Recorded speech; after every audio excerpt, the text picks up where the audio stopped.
the craziest thing about video games being $60 is that they've gotten much more complicated to make over time, but the price has stayed exactly at $60.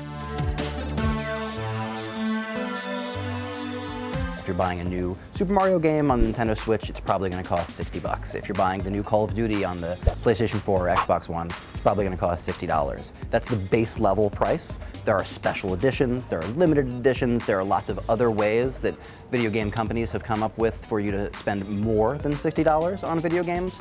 But the base level, entry level price for a blockbuster video game on a console is now $60.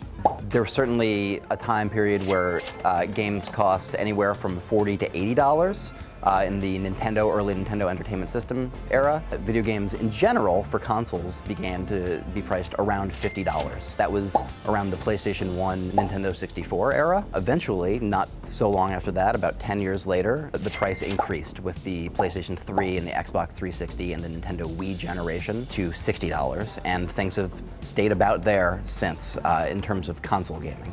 The $60 price is mostly due to consumer expectation. So if you're Nintendo or you're Sony or Microsoft or any of the other game publishers out there, if you released your game, the base level price being $70, $80, more than that, it's a strong possibility people just won't buy it.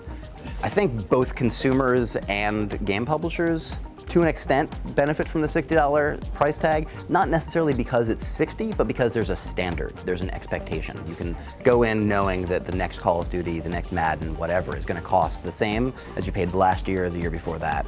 So it's not like it benefits me that it's $60, it benefits me knowing that I'm not gonna spend more than a certain amount of money.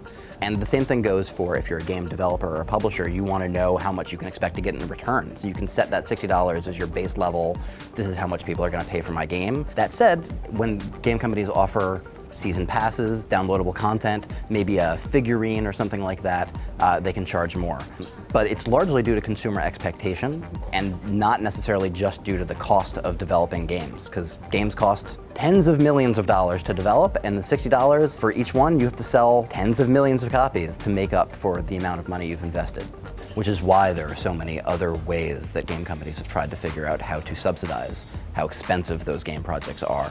$60 is essentially too little to pay for the amount of money that goes into the vast majority of blockbuster console games. That's why there's stuff like season passes or downloadable content or loot boxes or any of these other ways that game companies have figured out how to try to make more from what they had. The loot box might come with a general description of what's in it. Maybe it comes with a handful of rare items versus what are known as like common items. You don't actually know that you're paying for something directly, right? You're not paying for a skin for the character that you play in a game. You're paying for skins for any character in the game that might be rare versus common. There's an element of gambling to it, essentially, right? And that's problematic both for government regulators and for parents and for just people who buy games.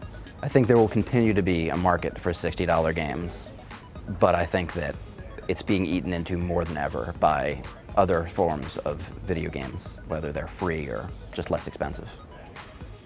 No confusion, brains are dumb, especially mine.